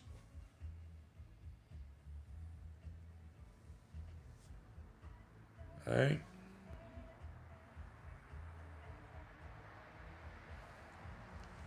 Let me tell you about the term act.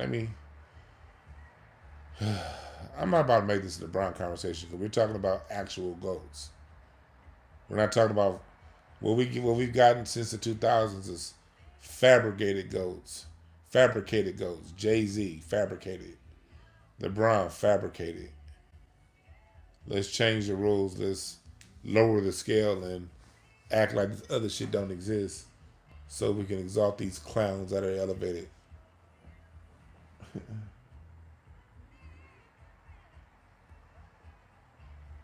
No. We're smarter than that here, okay? Okay? We're dealing with the 80s. Eddie Murphy was an actual, like, yeah. Certain, in the 80s, you had the best talented one won in the 80s. That was the 80s and the 90s. That was the last time that happened. The 80s was the last time you had genuine stars. In the 80s, let's go back to the 80s, talk about Michael Jackson and that Mike's and the Michaels of that age and why there's a war on Michael Jackson. Remember, Trump comes out of the 80s. Trump was really the first Kardashian, if you think about it. As you get to the late 80s, the 80s starts to get absurd, but the 80s is all about stardom. The 80s was all about image.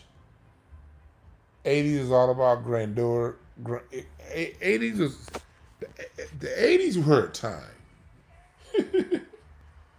Can we say that, chat room?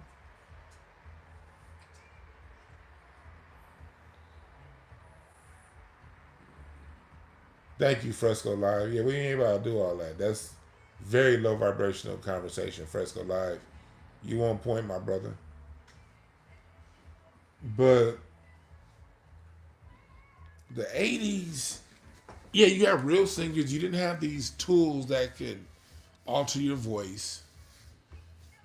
In the 80s, we're dealing with a time, we're dealing with the end of the Cold War. America's finally the only superpower in the world because Russia's been defeated.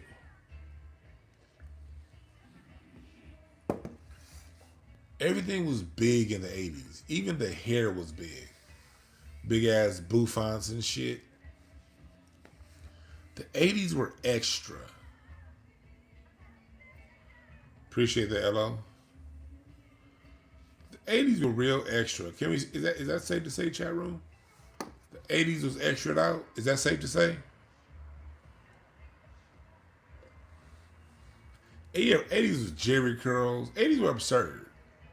Jerry curls, shoulder pads. Who remembers women? Why did women have shoulder pads in the 80s?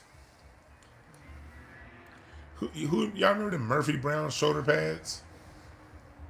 80s with the with all the you had glam rock in the 80s. Remember rock stars were the biggest thing, and the biggest sound of the mid 80s is a genre called glam rock. Who remembers the glam rock era? These white dudes with guitars and these huge big ass perms.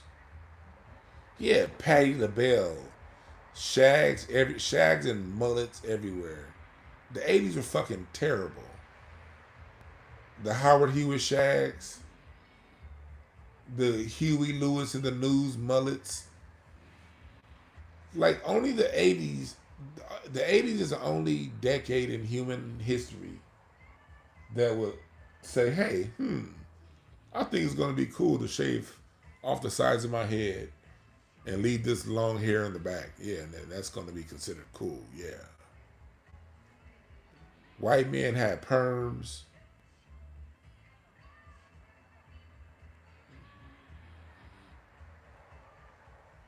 In the 80s, everybody was a star. Is that fair to say? Yeah, big lipstick for the women, Patti LaBelle hair. The average person was a star in the 80s. Just look at the movies. Go look at Beverly Hills Cop. Go look at the scene when Axel Foley is just getting into Beverly Hills. Go to Beverly Hills Cop 1 and 2, but especially Beverly Hills Cop 1. You remember? Down, down, down, down, down, down, down, down, down, down.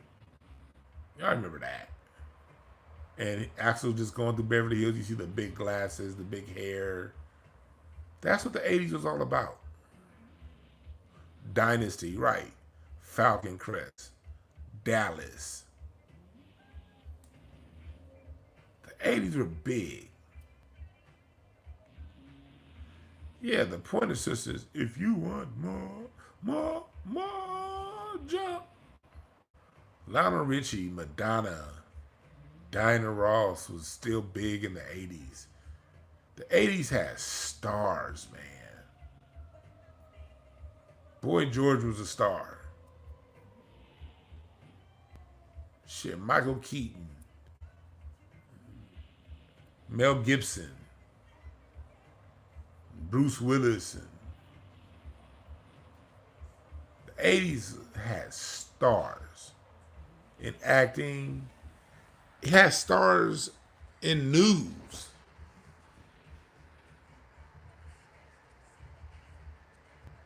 '80s had a lot of stars. Rick James, Prince. Come on, Prince. Prince would be bigger if you take '80s Prince, he would be twice as big. He would be twice as big as Taylor Swift, and 3 times as big as Kendrick, and 40 times as big as Jay-Z. If you take Prince's level of stardom in the '80s and shift it to now. But Prince's level of stardom still wasn't Michael Jackson's level of stardom.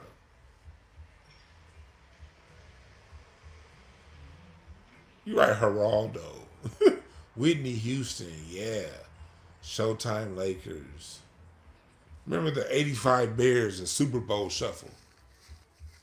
The '80s was about stars. Who were the biggest stars of the '80s? Comedy, Eddie Murphy. Music, Michael Jackson. Basketball, Magic Johnson. Then he lent way after his run to Michael Jordan. The Olympics, Michael Johnson. The Michaels, the MJs.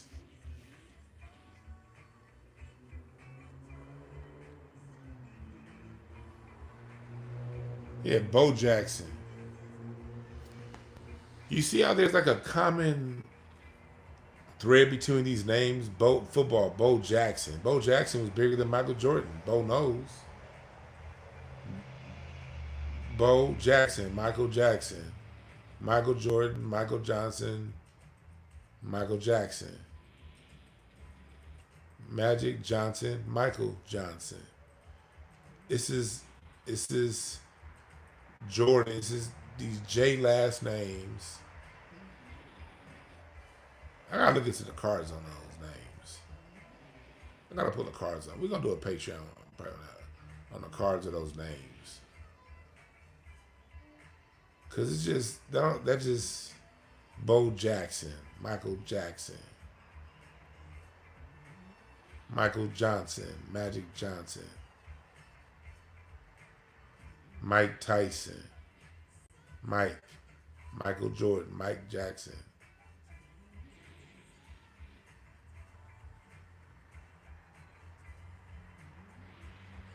Yeah, 91 finals, pass a ritual. That was a ritual toward passing because that's right, John ETA. Because if you look at the 91 Lakers, the 91 Lakers literally had no business in the finals. The 91 Lakers had no business beating the Trailblazers. The Trailblazers made the finals the year before against Detroit, and they made the finals the year after against the Bulls. The Trailblazers were a much better team than the Lakers. Drexler, Kersey, Cliff Robinson, Terry Porter. That was a better team. It was deeper. It was younger. It was more athletic. It was just coming off of a finals run. The Lakers had no business beating the Portland Trailblazers that year, but they did. That's a good way of looking at it, Johnny TA, because it's like you can look at that as a passing of the torch because it's like, okay, maybe the Lakers were assisted to even get to the finals to have this passing of the torch. Yeah, Buck Williams, Kevin Duckworth. Come on now. That Blazers team was good. Jerome Kersey a dunk on your monkey ass.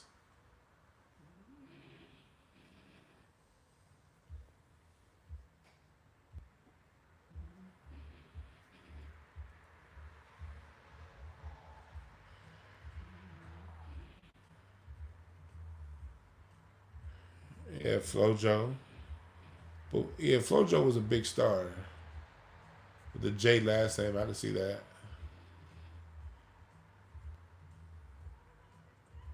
But outside of FloJo, remember the '80s they didn't really focus. They didn't start trying to make women athlete stars until the '90s, into the 2000s, and that's honestly social engineering. That's what that is. They're trying to get our, and this didn't happen with FloJo because FloJo is a complete feminine woman and beautiful too. But if you look at the women that they're trying to make stars now, they're all very masculine. This whole focus on women's sports, Clarissa Shields and WNBA, it's a very it's like they're trying this. It's an engineering thing, but that's another topic. That's another topic because the women's genius lies in other areas that men can't touch. LL Cool J, yeah. Marion Jones, MJ, Marion Jones, Flo Jo. What was her name? It was another track star. I see her face. Not Gareth Devers. Flojo's cousin. What was Flojo's cousin's name? She won all kind of gold medals in the '90s. What was her name? Oh, Jackie Joyner Kersey. Jackie Joyner. More J's. Two J's. Jackie Joyner Kersey.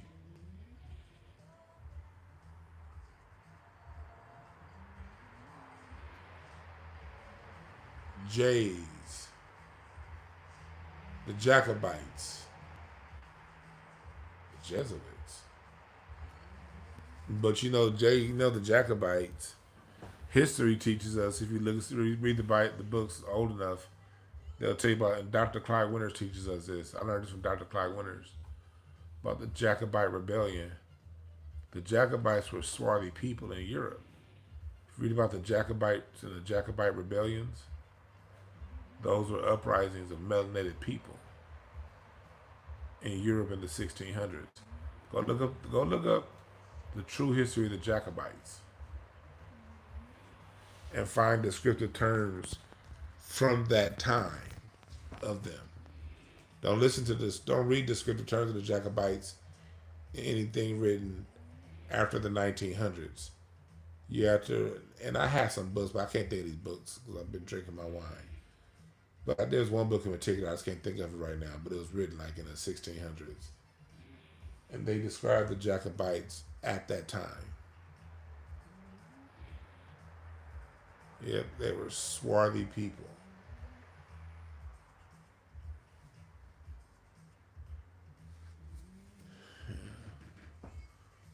Jesus, Jay.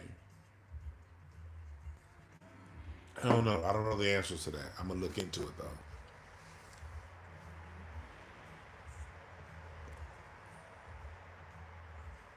Hell yeah, Eddie Murphy ran the 80s and the 90s.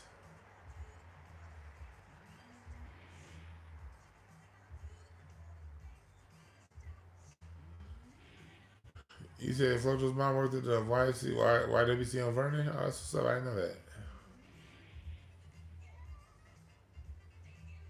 Flojo is fine as hell. Jay Jemison, salute.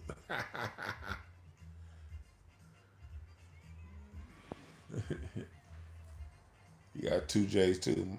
Look at Michael Jackson had two J's, MJJ. But Michael Jackson was a beacon. And Michael Jackson showed us what it's like to do it on the highest level through full expression.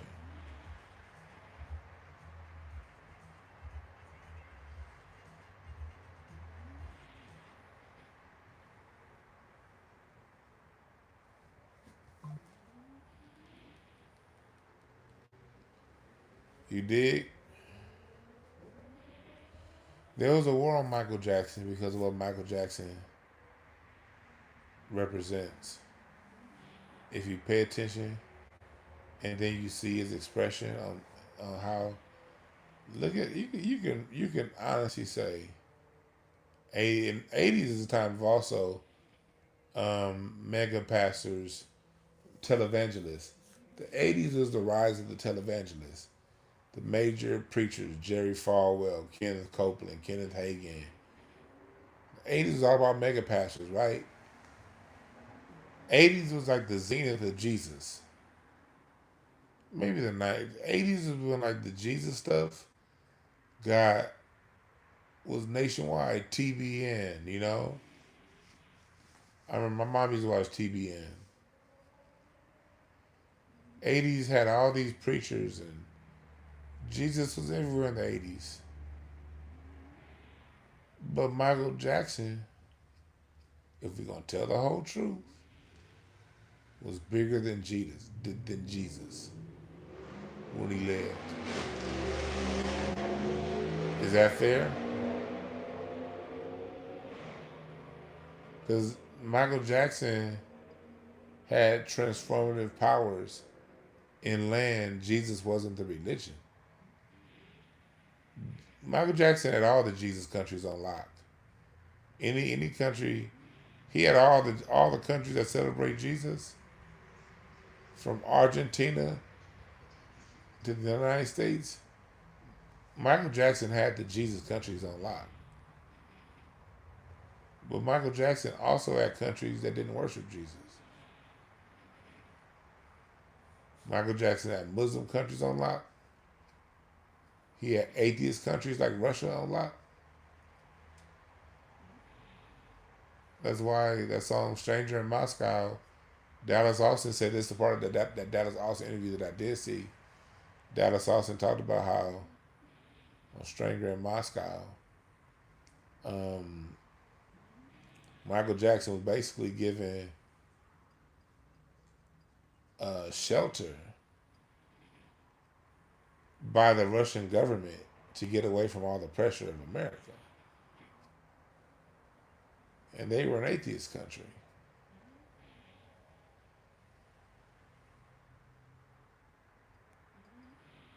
Is that fair?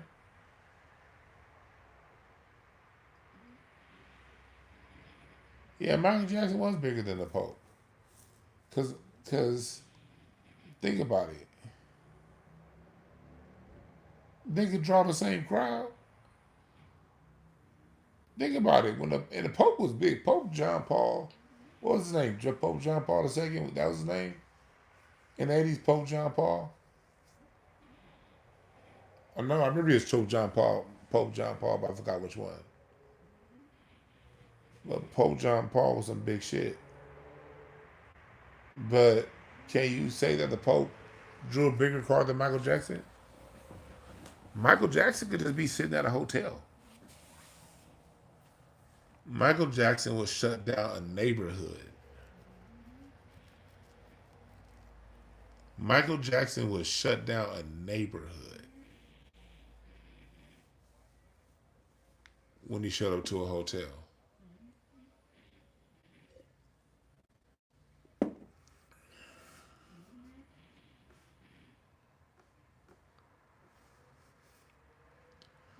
There's nobody alive that, when it's confirmed that they're in a hotel,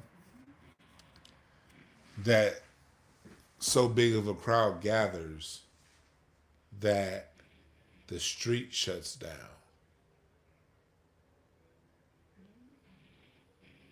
Not even Michael Jordan, not even Mike Tyson.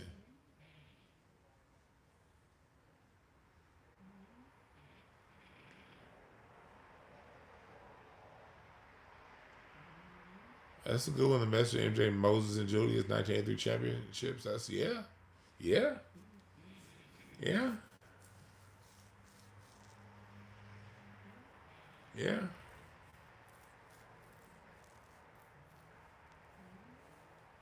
I drink to that. To your birthday. Yeah, Michael Jackson was the biggest star in Christian countries, and he was the biggest star in non-Christian countries. He was bigger He can draw the same crowd, if not a bigger crowd than a pope. In any country that the pope has jurisdiction, and he can draw the same crowd in countries where the pope wasn't respected. Is that fair?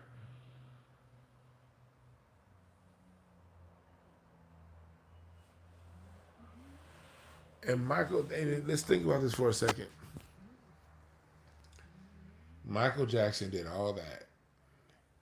He did all that while teaching positive music, while giving life lessons through his music, while using his music as a teaching tool to inspire, to educate, to motivate, and to spread love and goodwill. Is it fair to say that's what Michael Jackson's lyrics did? Michael Jackson lyrics spread fun. They spread love. They spread goodwill. They spread kindness. His lyrics spread information, history, joy. The chords. This is the chords that he uses, his voice. Just say if you don't understand the words. His voice inspires chills. His voice and his dance inspires emotion and love, kindness, care. Have you ever seen a fight break out with a Michael Jackson song on? I've been going to clubs my whole life. Chat room. Do you ever remember tension existing in the same room as a Michael Jackson song?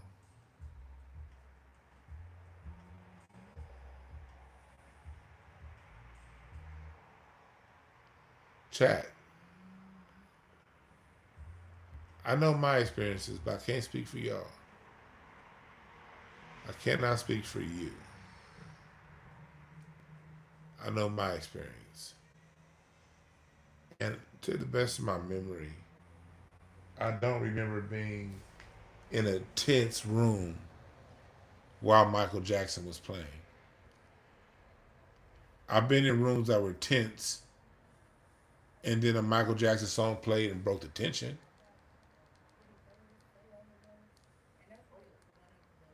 Have you ever had tension? Even in your personal life. That's why I say music is an expression, man. Music opens you up. Use music to your advantage.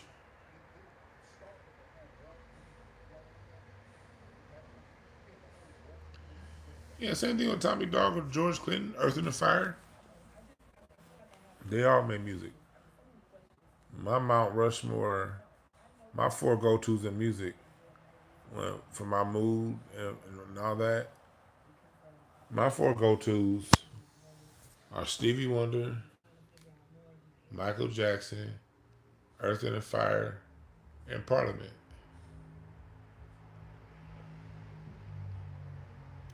Those are the four artists that in fact, those are my primary four go-tos. And right there with them is Roy Ayers and Mizell Brothers production.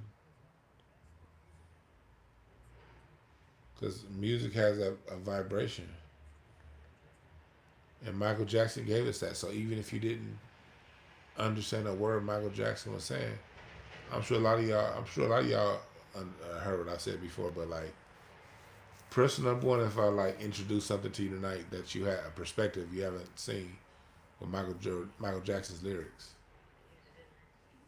and I'm asking that for a reason, because even if you didn't directly have this takeaway or a similar takeaway, you still felt it because the chords that were played in the production and the tone and the way and the emotion in which he sang the music, even if you didn't understand what I'm saying mentally, you felt it in your spirit Because even if you didn't hear the words, you knew what the song was talking about because of how he delivered the song, the lyrics. He delivered the lyrics in a way to where if you don't hear what he's saying, if you don't understand what he's saying, you still get the message. Is that fair to say? Yeah, human nature.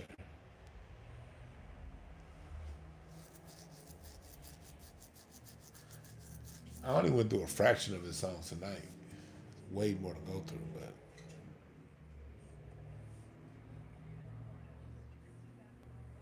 yeah, Brian, Remember the Time is a very important song.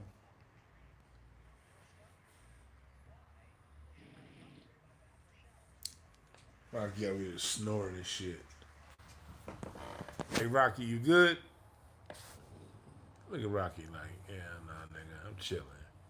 You good, Rocky? You good, man? Rocky like, man, leave me the fuck alone. I'm chilling.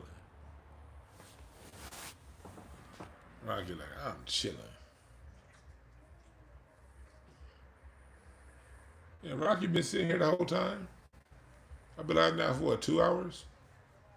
Rocky been right here the whole time, chilling.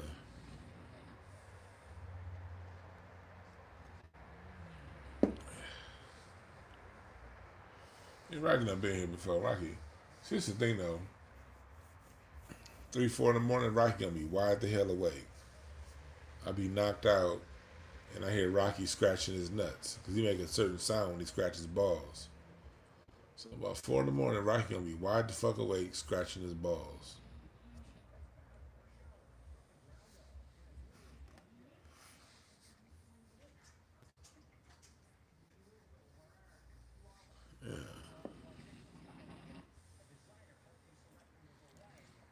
I should wake his ass up now so that he sleep through the goddamn night.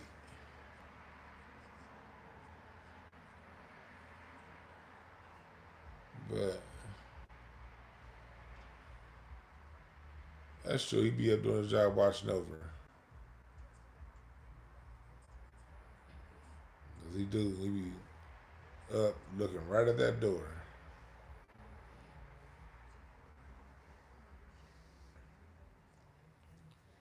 Rocky know, yeah, look at that door, cause you say something, I got guns everywhere. Take 3 steps, oop, it might be something hidden right there.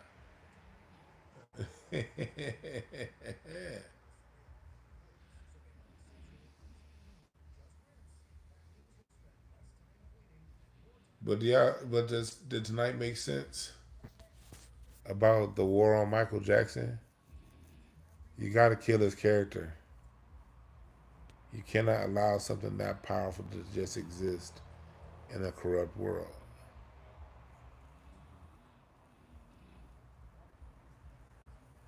If you're gonna continue to live in corruption, you can't disallow the Michael Jackson image to exist. You gotta constantly destroy it.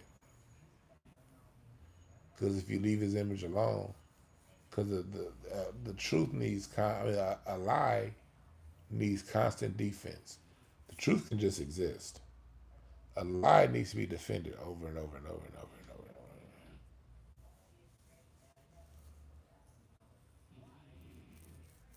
So you got to keep bringing this shit up, to keep this lie going, to get people focused on the case and not the message and the music. All right.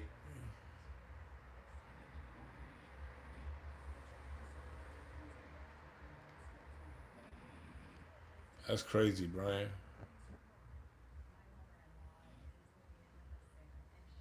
Yeah, I'm about to get up out of here too. Zavon Scott. What's up, Levy? But yeah, I'm about to get up out of here. We're gonna have a reading show at 10 in the morning. All right, over on Patreon. I might bring it over on YouTube, but Patreon. We reading at 10 in the morning. I might read some into these Michael cards.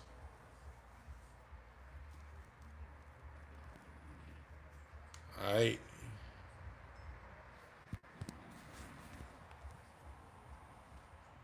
Donate to the foundation.